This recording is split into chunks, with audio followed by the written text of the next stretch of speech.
Hey, hey, hey. Selamat bergabung kembali di channel BB69. Sobat BB69, sebentar lagi nih, tepatnya tanggal 9 Desember akan tayang sebuah film Indonesia terbaru dengan genre thriller. Judulnya adalah Fit Kill. Nah, pada segmen Bincang Santai kali ini sudah bergabung dengan saya dua tamu spesial nih. Yang pertama ada penulis naskah yakni Kak Emiria Tamsyarina. Apa kabar nih Kak Emiria? Baik, Mas. Sehat ya? Ya. Nah, yang kedua siapa lagi kalau bukan sang sutradara nih, Mas Sunu. Apa kabar Mas Sunu? Baik, halo, apa kabar Mas?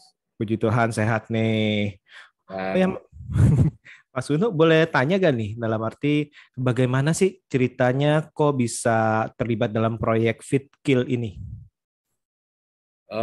terlibatnya ya dari dia nih, dari saya gitu.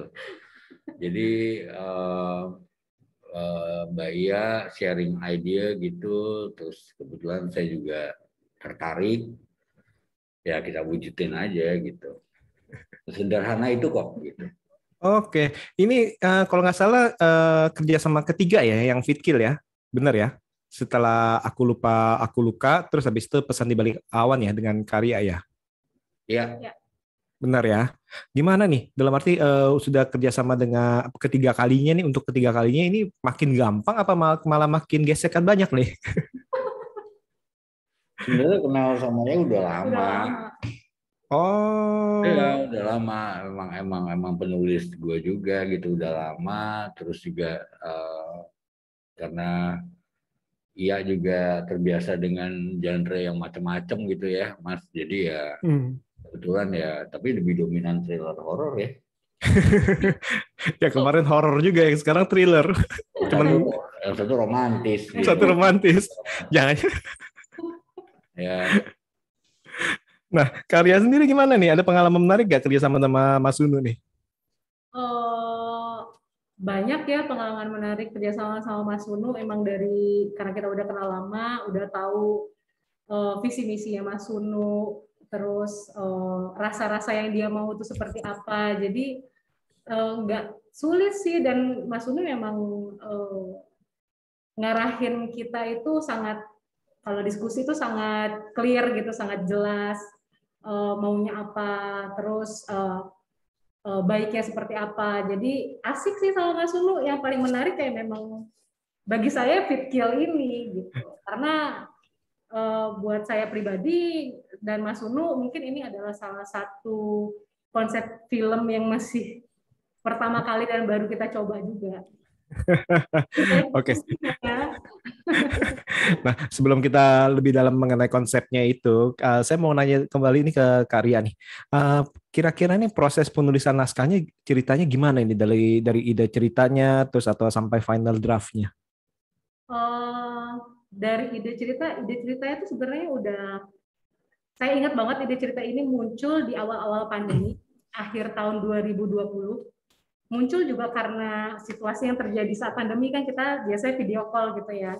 Iya betul. Iya, jadi kita biasa video call, dilala pada satu kali teman saya, sahabat saya itu sedang ditinggal orang tuanya lama ke kampung halaman dan belum bisa pulang ke Jakarta karena lagi ditutup ya waktu itu ya, belum boleh banyak yang keluar masuk.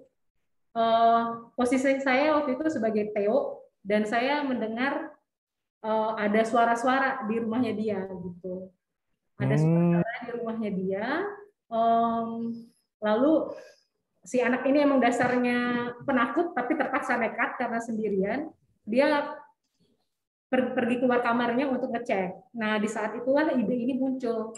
Alhamdulillah itu nggak ada terjadi apa-apa ya, tapi kan imajinasi saya tuh udah bermain gitu. Kalau benar terjadi apa-apa, apa yang harus saya lakukan? Terus kalau misalnya tahap apa, pertolongan pertama nggak bisa, terus nextnya saya harus seperti apa gitu kan? Itu kan udah bermain. Nah akhirnya ide ini muncul.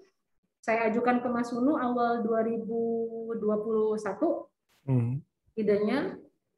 Kalau penulisan cukup lama ya, sekitar 2-3 bulan, karena ini kan sangat teknis dan secara struktur skrip itu berbeda dengan skrip yang seperti biasa gitu. Betul. Ya, jadi saya harus sambil nulis tuh saya sambil coba berapa gadget, step-stepnya itu seperti apa gitu, karena deskripsinya kan harus sesuai gitu sih. Oke, ini menarik nih. Nah, kita ke Mas Sunu nih, Mas Suni. Ini kan mengambil konsep kamera handphone ya, yang pastinya ini mempunyai istilahnya tantangan tersendiri nih. Kira-kira boleh cerita sedikit nggak mengenai proses produksinya atau tantangan-tantangan yang dihadapi? Kan kalau dari pemain kan bilang, waduh ini saya harus acting dengan apa kamera nih, dalam arti bukan acting dengan orang, tapi acting dengan HP nih istilahnya. Nah, kalau dari Mas Sunu sendiri gimana nih untuk mengarahkan mereka? Apakah ada istilahnya sesuatu yang baru nggak? Sebenarnya itu kan cuma media Mas gitu, tapi kan sebenarnya basicnya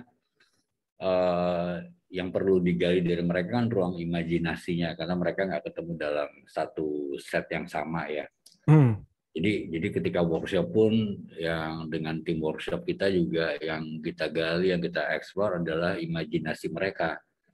Cuman memang tadi kan ini nggak cuma handphone sebenarnya, ketika udah masuk dalam setnya yang main sebagai mainnya itu kan ada laptop, ada media-media berbeda. Nah tapi sebenarnya perbedaannya dengan acting langsung kan sebenarnya kalau kita aja secara wajar nih kalau ketemu langsung dalam satu set kan kita bisa reaksinya jelas tuh ya. Betul, aksi reaksi. Iya, nah gimana cara bikin itu jadi real yang memang kalau kita ngeliat di handphone kadang kalau yang udah ini kan kadang punya banyak kan gini tuh. Iya betul. Nah itu memang sengaja kita kejar karena memang nggak semua blocking, apalagi kalau kita jauh gitu kan jadinya kecil kan. Jadi wajar kalau misalkan harus ada yang dilihat dulu, oh ya ini baru ini. Nah itu perbedaannya, itu challenge sih sebenarnya gitu. Bagaimana mencari yang benar-benar wajar. Tapi ya bagaimana ruang imajinasi mereka itu yang kita fokusin sebenarnya. Oke, menarik nih. Nah, kalau karya sendiri nih, tantangan yang paling berat dalam menulis naskah tanda kutip film jenis ini apa nih? Secara teknis penulisan.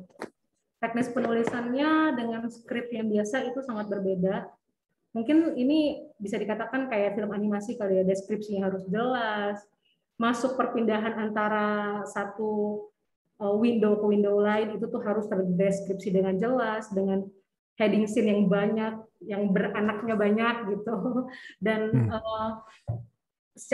kalau boleh jujur saya itu karena ini ditulisnya waktu awal-awal pandemi, belum WFO, jadi saya sendiri pribadi belum terbiasa dengan Zoom gitu. Jadi saat menulis tuh saya jadi banyak belajar dan harus memaksa diri untuk membiasakan diri menggunakan aplikasi seperti Zoom gitu, dengan berbagai macam gadget. Yang satu saya minta tolong orang rumah untuk untuk pegang di sebelah mana, yang satu di sebelah mana. Terus apa-apa kendala yang terjadi dalam adegan kan juga sebisa mungkin saya bikin real, kayak sinyal tiba-tiba hilang dan seperti itu kan saya butuh masukan gitu ya. Jadi itu sih challenge-nya, tantangannya. Oke. Nah, kalau untuk dalam penulisan karakter yang ada di sini nih, ada ini nggak inspirasi dari film atau istilahnya buku-buku atau apa? Nggak ada sih ya. Tiba-tiba aja emang muncul, saya mau ada sepasang tunangan dan si karakter ini yang sedang diteror adalah cewek-cewek. Sesimpel itu sih sebenarnya mulainya. Lalu saya diskusi sama Mas Sunu, akhirnya lahirlah karakter-karakter ini gitu. Lahirnya dari diskusi sebenarnya. Wah, kalau gitu kita harus tanya kepada Mas Sunu nih langsung ya mengenai karakter, kenapa bisa lahir karakter-karakter ini. Gimana Mas Sunu?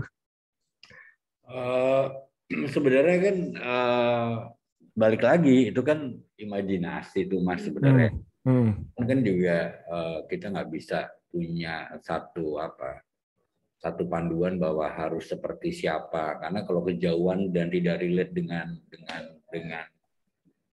Indonesia juga kan nggak bagus gitu. Betul. Jadi emang gimana yang senormalnya di kita, normalnya anak-anak kalau bachelor gitu gimana gitu ya. Jadi ya itu yang oh ini udah deh kalau agak kelebihan kayaknya malah kayak nggak Nggak real relate. kan.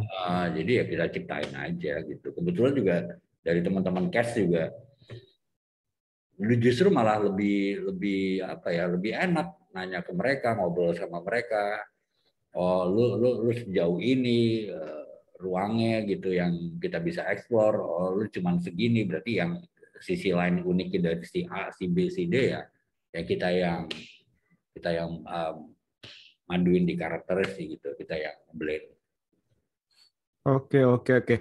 Nah, tadi ngomongin cast nih. Untuk castingnya itu melalui cast apa pas waktu Mas Sunu atau saya Maria itu lagi tektokan nih udah kebayang nih, ini kayak ini si Dikta aja nih, ini kayaknya ini atau melalui casting biasanya? Iya, melalui casting. Cuman memang usulannya biasanya kita sama pihak Klik Film diskusi juga. Jadi misalkan, oh ya nih si A, si B gitu ya, kayaknya cocok, terus ya kita coba approach ya, diskusi sih Mas gitu sama Klik Film juga gitu. Oke, ini menarik nih. Soalnya kan ini kan genre yang thriller, terus habis itu dengan apa konsep yang tadi itu pakai kamera, pakai laptop segala macam itu. Nggak takut apa ini menjadi malah daya tarik apa menjadi malah aduh takut gak ya dalam arti ini bakalan diterima apa enggak ya? Kalau dari Mas Uni sama Mbak Ria nih melihat ini sebagai apa nih? Yang pertama menurut saya bersyukur ya dikasih kesempatan untuk nyobain bikin karya yang dengan treatment seperti itu gitu. Kalau nggak dicoba ya kita nggak tahu sebenarnya. Jadi ya, terus terang ya terima kasih juga sama Klik Film karena dia udah kasih kita kepercayaan untuk ya udah coba bikin deh gitu dengan ini ya. Tapi apakah itu sebut trial and error? Pasti kita bikinnya juga sungguh-sungguh gitu ya, semaksimal mungkin keterbatasan yang ada. Yang tadi Mas bilang konsep pertama ya kita coba kita lihat gitu ya. Gitu. Ya semoga diterima lah gitu. Kita udah usaha aja yang terbaik lah gitu. Kalau dari Mbak Ria gimana Mbak Ria?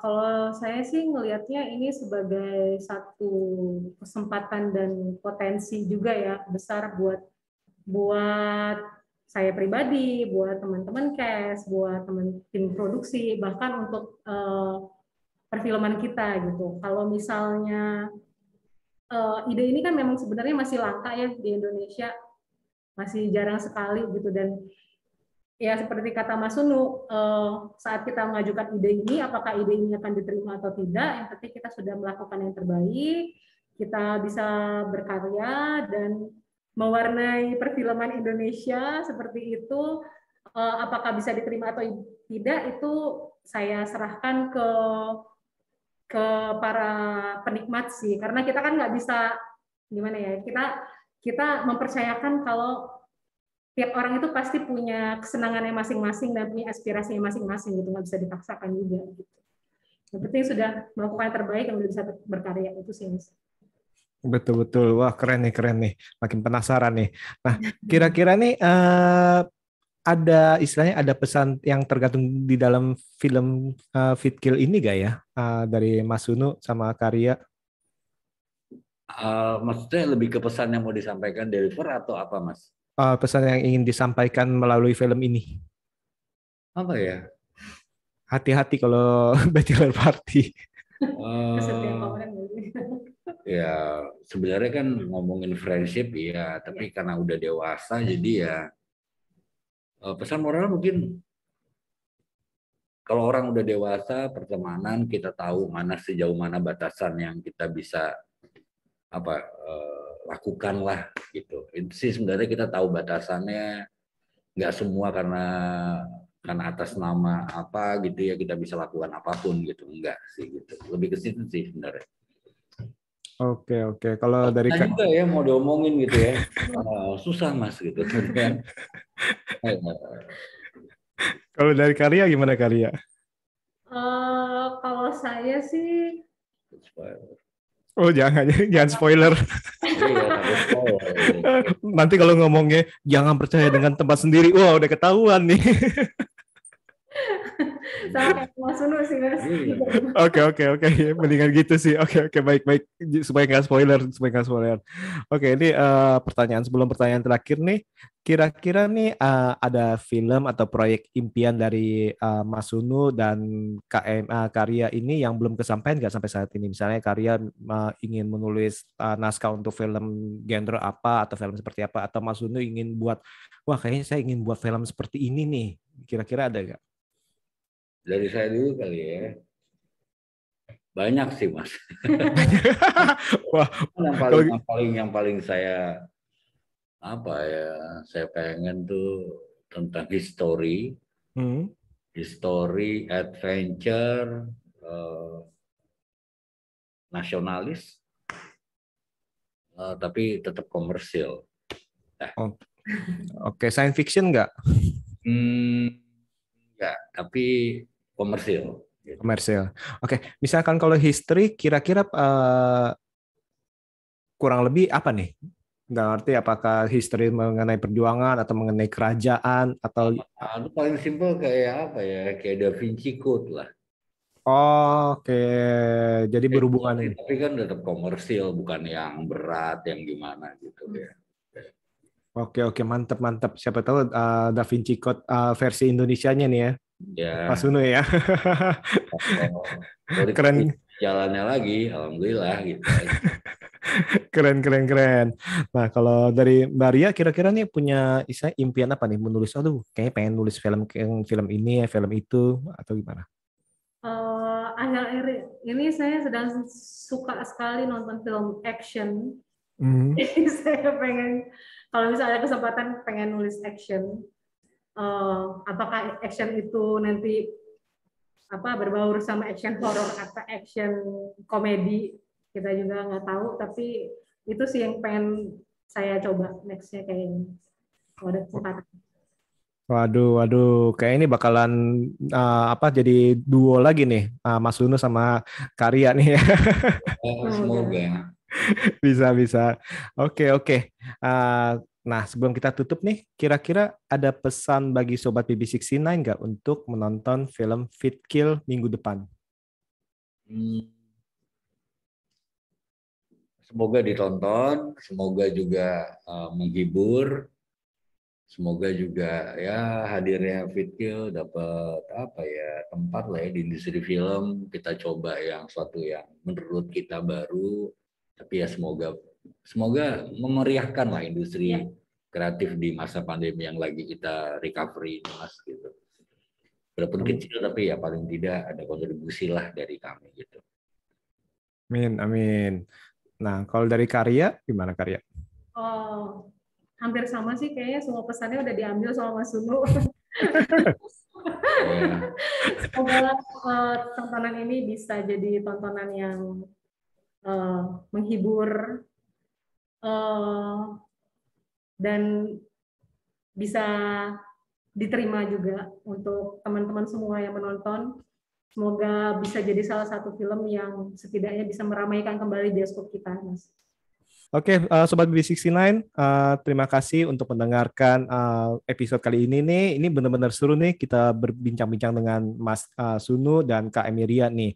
Jangan lupa nih untuk menonton filmnya tanggal 9 Desember ya, Mas Sunu ya. 9 Desember di bioskop terdekat dan bioskop kesayangan Anda. Sekali lagi saya ucapkan terima kasih dan semoga di lain waktu nih bisa ngobrol-ngobrol lagi nih dengan Mas Sunu nih, dengan film-film yang lainnya nih ya. Apalagi dengan Kak Emiria juga nih. Oke. Selamat malam dan sukses selalu. See you. Thank you, Mas. Bye.